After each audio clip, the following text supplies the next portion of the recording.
Hello and welcome to POP, a production of the Aurora University Communication Program. I'm Cody. And I'm Allison. POP is a program where we take a critical look at some of the significant stories, people, and trends in the world's popular culture. Today we're looking at one of the most famous film franchises in movie history, one that has transcended American pop culture from the 70s, Star Wars. We will also be talking with Jimmy about Star Wars, and then we'll end the show with our POP Top 5. First, let's get to know where Star Wars came from and who's behind it a bit better.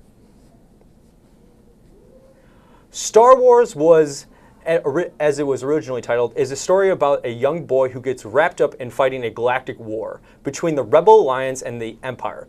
Luke Skywalker is the name of that young boy. He and his uncle buy two droids. These two droids happen to have a message intended for Ben Kenobi, who is an old Jedi Knight. After finding Ben Kenobi and watching the message from Princess Leia, Ben recruits Luke to help the rebellion fight against the Empire.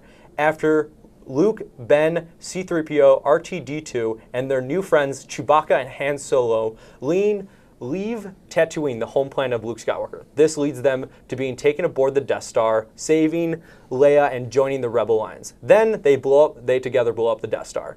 The first Star Wars was heralded in the new age of sci-fi, and has since grown exponentially.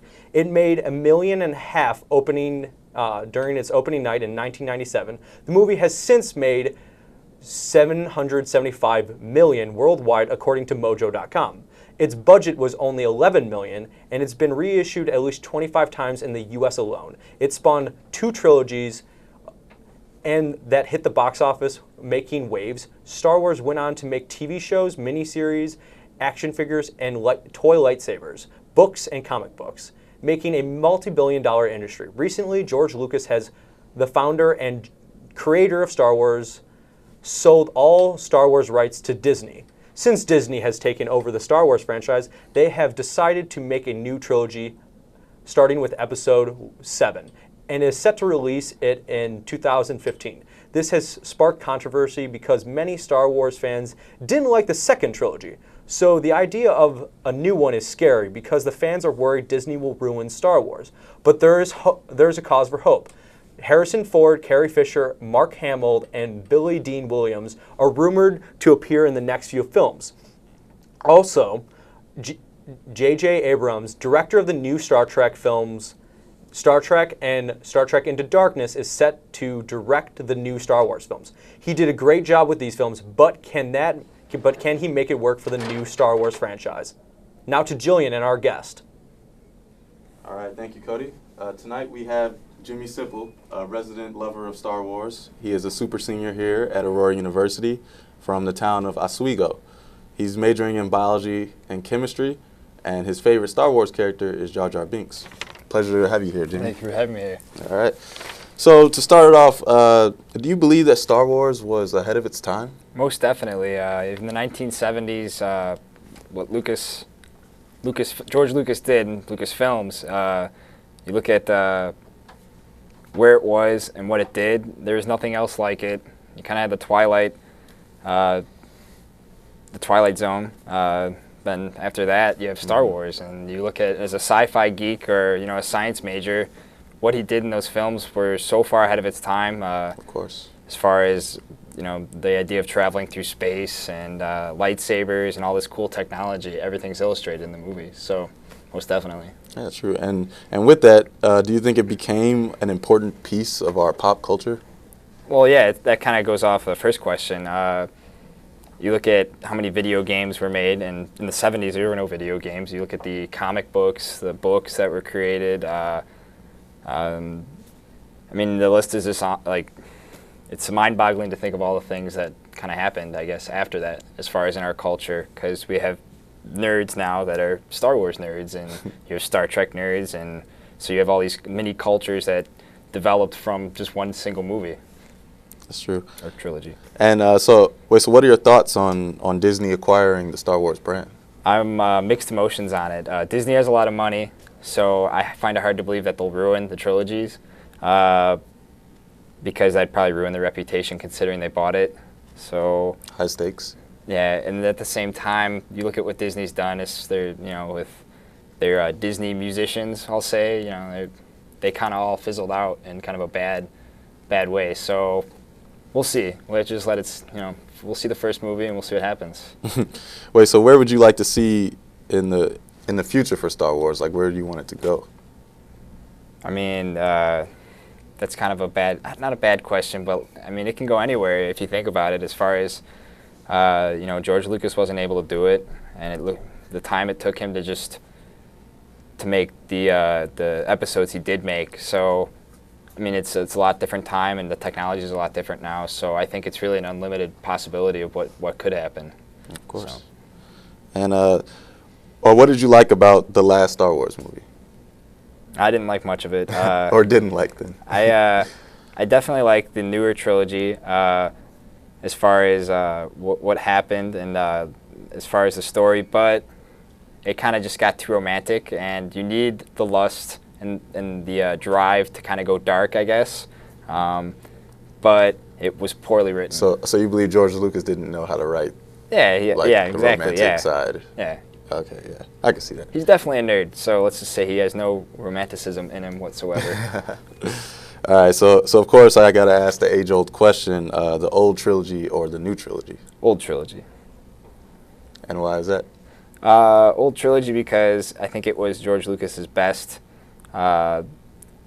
He definitely had the idea of what he wanted to do, and he did it, and everyone enjoyed it. And it's a movie it's a trilogy that it doesn't matter what age group. There's just all the factors you need, and something that to be successful is in there. And I think it grabs everybody's attention and does exactly what he wanted to do. It's something that nobody else had ever seen before, and it's when I rewatch it, I find something new and I'm impressed with it. So I definitely agree with that.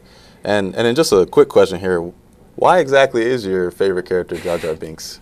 That's a interesting. I just like the way he talks, to be honest. And he's kind of just a character that is in every single movie that usually somebody likes that nobody else is like, why him? And so, you know, I like the way he talks, like Jar Jar.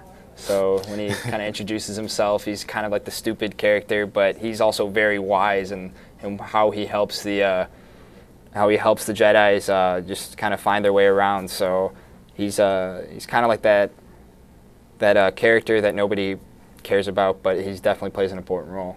So, all right. Well, I want to thank you for coming here today, letting us know a little bit about what you think about Star Wars. So, right now we'll take it back to Cody and Allison for the Pop Top 5.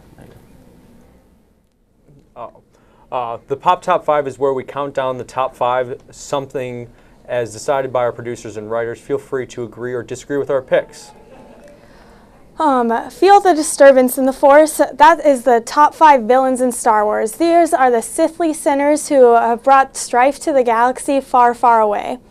At number 5, cloned by the Kaminoans from the DNA of bounty hunter Jango Fett, he is raised by Jango as his son. After witnessing his father's death in the attack of the clones, Boba would follow in his father's footsteps, becoming a ruthless bounty hunter in the employ of both Jabba the Hutt and Darth Vader. Boba would spend all of the episodes 4 through 6 tracking Hansel and meet his end in the sandy pit of the Sarlacc.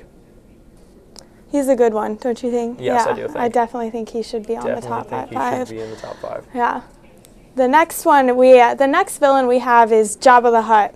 Jabba is he employs Boba Fett, and he has several confrontations with Han Solo, and he is responsible for freezing Han Solo in the end and holds him captive. So he comes in at spot number 4 for our top 5 villains. Number 3 is Count Dooku. And Count Dooku is one of the main antagonists during the second movie and third movie. He is the failed apprentice Padawan of Yoda, and is the new apprentice of Darth Sidious, who is the main villain throughout the trilogy. Well, actually, both trilogies. Yeah. And Count Dooku has impressive moves and even beats up our young Anakin Skywalker and Obi-Wan. So he's an impressive villain. Yes, he is.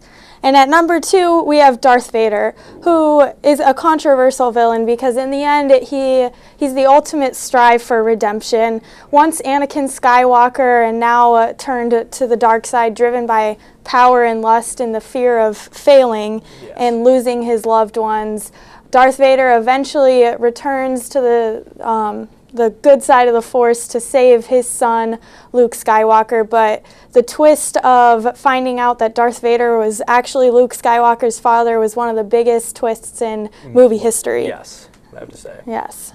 And at number 1, we have the Emperor, or Darth Sidious. Yes. He is definitely he is the big, huge kahuna of villains. The entire both trilogies, he is the main villain and usually seen in dark shadows, not really knowing who he is. And it's not even revealed who he is until like the end of the 3rd movie of who he really is. So he's a very top big villain. He controls all the pawns, starts the Galactic Civil War himself to see which army he wants to take over the galaxy with. And he dupes everyone, so I think he's a good top one. It makes watching the newer of the 3 movies that much more interesting. Yes, it does. Once you find out that he is actually the perpetrator through all of these movies. Yes, he's the one causing all the drama. Yeah. You know, there's a couple villains that didn't make the list. There's General Grievous that we were talking about. Jango didn't make the list. Yeah. Jango Fett, Boba Fett's father.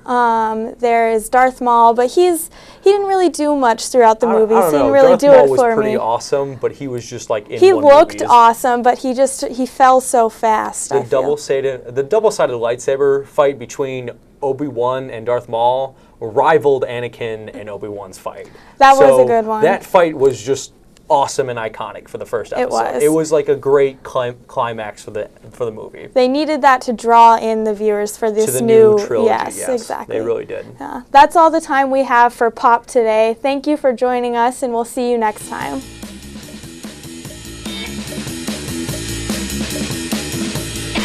I like the rock and roll music and I like to dance the cha-cha-cha. I like the rock and roll music and I like to dance